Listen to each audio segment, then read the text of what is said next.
അത്രയ്ക്കും അങ്ങനെ ചെയ്യണമെന്നുള്ളൊരിത് വന്നാൽ അവൾ ആ കൊച്ചിനെയും കൂടി ട്രീറ്റ്മെന്റ് ഒക്കെ ചെയ്താണ് ആ കൊച്ചിനെയും കിട്ടിയത്. വൊമിറ്റ് ചെയ്തപ്പോഴത്തേക്ക് ഹോസ്പിറ്റലിൽ കൊണ്ടുപോയി ജോലി കഴിഞ്ഞ് അവളെ വീട്ടിലാണ് പോയത്. കഴിച്ച് ഞാനും ഛർദ്ദിച്ചാ ചോദിച്ചാൽ ആര് കൊണ്ടുപോയി? അത് ഐശ്വര്യ കൊണ്ടുപോയി.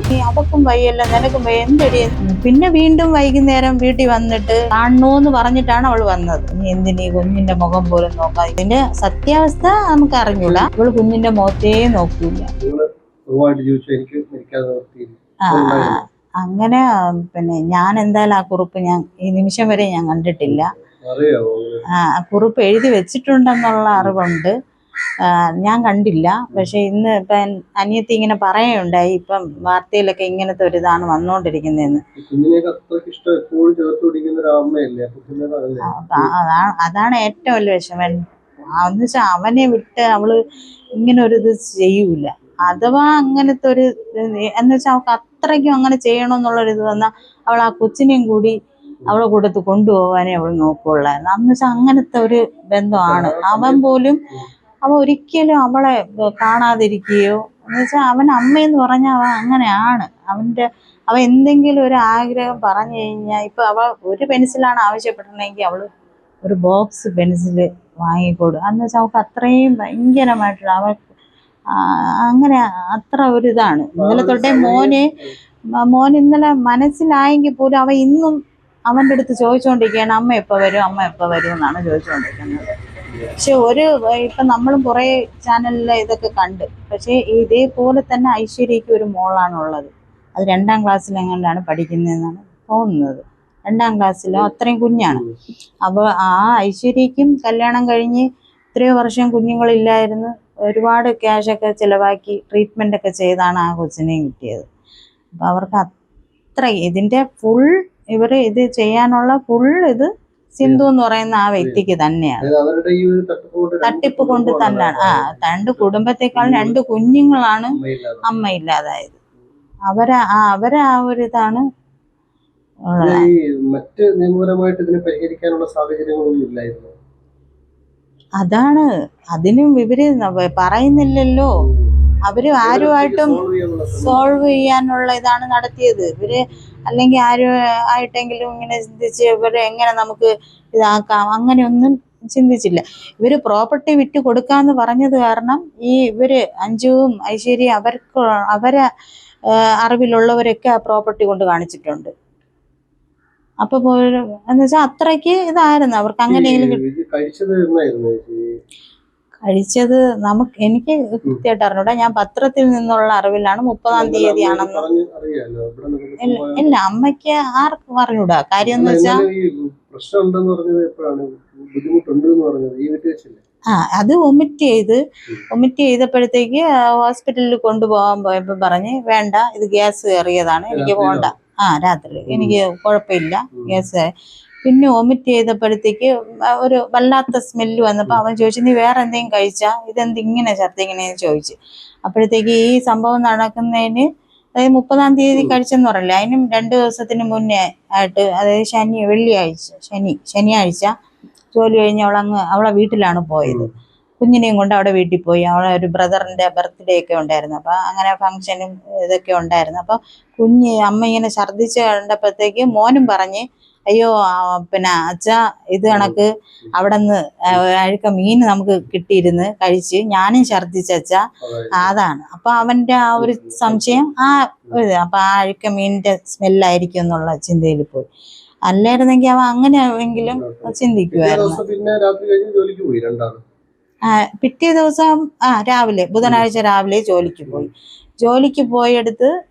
അപ്പൊ ഇവൻ ഹോസ്പിറ്റലിൽ വിളിച്ചിട്ട് പോയില്ല.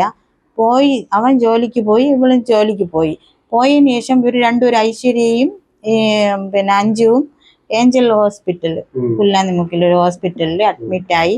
ട്രിപ്പ് എടുത്ത് കിടന്നിട്ടാണ് വിളിച്ച് പറയുന്നത് അവനെ, ചേട്ടാ ഇതുപോലെ ഞാൻ ഹോസ്പിറ്റലിൽ ഇങ്ങനെ ട്രിപ്പ് എടുത്ത് കിടക്കുകയാണ്. അപ്പം ചോദിച്ചാൽ ആര് കൊണ്ടുപോയി? അത് ഐശ്വര്യ കൊണ്ടുപോയി. അപ്പം അവൻ പറയുകയും ചെയ്ത്, ഞാൻ വിളിച്ചപ്പോൾ വരാൻ വയ്യ, ഐശ്വര്യ വിളിച്ചപ്പോൾ നിനക്ക് പോവാൻ അറിയാവോ എന്ന് ചോദിച്ച് പെട്ടെന്ന് ഫോൺ കട്ട് ചെയ്ത്. എന്നിട്ട് ഒന്നും പറയാതെയും ചോദിക്കാതെയാണ് അവൻ ഹോസ്പിറ്റലിൽ വന്നത് അവളുടെ അടുത്ത് വന്ന്. എന്നിട്ടും അപ്പോഴും ചോദിക്കുന്നുണ്ട്. അപ്പോൾ ഇവര് രണ്ടുപേരും ഒരുമിച്ച് ട്രിപ്പ് ഇട്ട് കണ്ടപ്പോഴത്തേക്ക് അവൻ ചോദിച്ചു നിങ്ങൾക്ക് എന്ത്, നീ അവക്കും വയ്യല്ല നിനക്കും വയ്യ, എന്തടി എന്ത് എന്നിങ്ങനെ ചോദിച്ചെന്ന്. അപ്പൊ പറഞ്ഞു വിഷ്ണുവേട്ടാ അത് നമ്മൾ രണ്ടിനും കൂടി ഇന്നലെ വിഴിഞ്ഞെത്തിന്ന് ഒരു ഷാർജ കുടിച്ച് അതിന്റെ അതാണ് അവക്കും വയ്യ എനിക്കും വയ്യ എന്ന് പറഞ്ഞു. അപ്പൊ സ്വാഭാവികമായിട്ട് വിശ്വസിക്കും. കാര്യം എന്ന് വെച്ചാൽ ഇവര് രണ്ടുപേരും ഒരുമിച്ച് ഒരുപാട് സ്ഥലത്ത് പോവുകയും ഫുഡ് കഴിക്കുകയും ഒക്കെ ചെയ്യുന്നതാണ്. അതുകൊണ്ട് പിന്നെ അതിലും വേറൊരു സംശയം തോന്നിയില്ല. പിന്നെ അവൻ അപ്പൊ അവിടെ വേറൊരു കൂട്ടുകാരി ഉണ്ടായിരുന്നു. അപ്പൊ ആ കൂട്ടുകാരി പറഞ്ഞ് ആ ചേട്ടൻ പൊക്കോ ജോലിക്ക്, ഞാൻ ഇവിടെ ഉണ്ടല്ലോ, ട്രിപ്പ് കഴിഞ്ഞ് ഞാൻ തന്നെ വീട്ടിൽ കൊണ്ടാക്കിക്കൊള്ളാന്ന് പറഞ്ഞ് അവൻ അവിടെ നിന്ന് അങ്ങ് പോവുകയും ചെയ്തു. പിന്നെ വീണ്ടും വൈകുന്നേരം വീട്ടിൽ വന്നിട്ട് അത് ട്രിപ്പ് കഴിഞ്ഞ് നേരെ വീട്ടിൽ വന്ന് വീണ്ടും വൈകുന്നേരമൊക്കെ ഇങ്ങനെ വോമിറ്റ്. അപ്പോൾ വേറെ അടുത്ത് മറ്റേ ഗാന്ധി സ്മാരകം എന്ന് പറഞ്ഞാൽ ആ ഹോസ്പിറ്റലിൽ കൊണ്ടുപോയി. അവിടെ നിന്നാണ് പിന്നീട് അല്ലരിപ്പിലോട്ട് കൊണ്ടുപോകുന്നത്.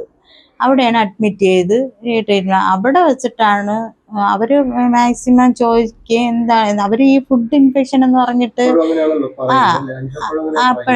അതുകൊണ്ട് അതാണ് ചെയ്തുകൊണ്ടിരുന്നത്.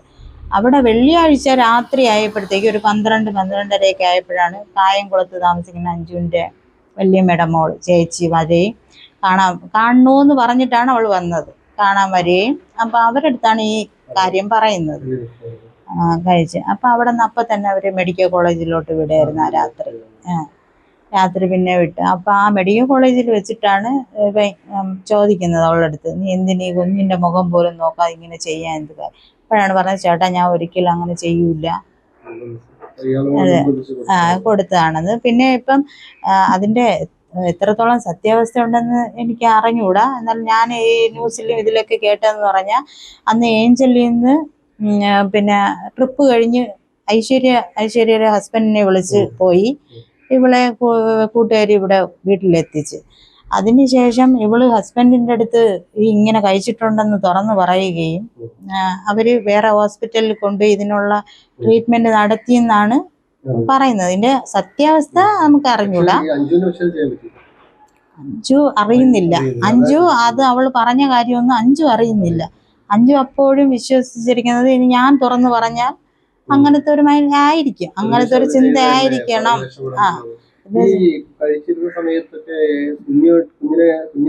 അതാണ് കുഞ്ഞ് പിന്നെ ഫോൺ വിളിക്കും, വീഡിയോ കോൾ ചെയ്ത് കാണിക്കും. ഇവള് കുഞ്ഞിന്റെ മുഖത്തേ നോക്കൂല.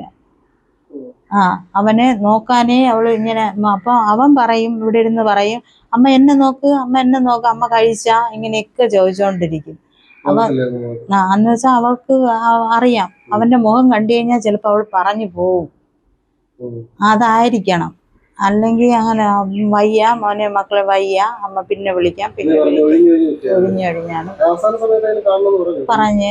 അപ്പൊ ഇവിടെ അല്ലരിപ്പിന്ന് പോവാൻ സമയത്ത് ആ രാത്രി തന്നെ മോനെ കൊണ്ടുപോയി കാണിച്ച് മെഡിക്കൽ കോളേജിൽ പോയി കാണിക്കുകയൊക്കെ ചെയ്തു. പക്ഷെ അപ്പോഴത്തേക്ക് ഒരുപാട് ഇതായിപ്പോയി കഴിഞ്ഞു.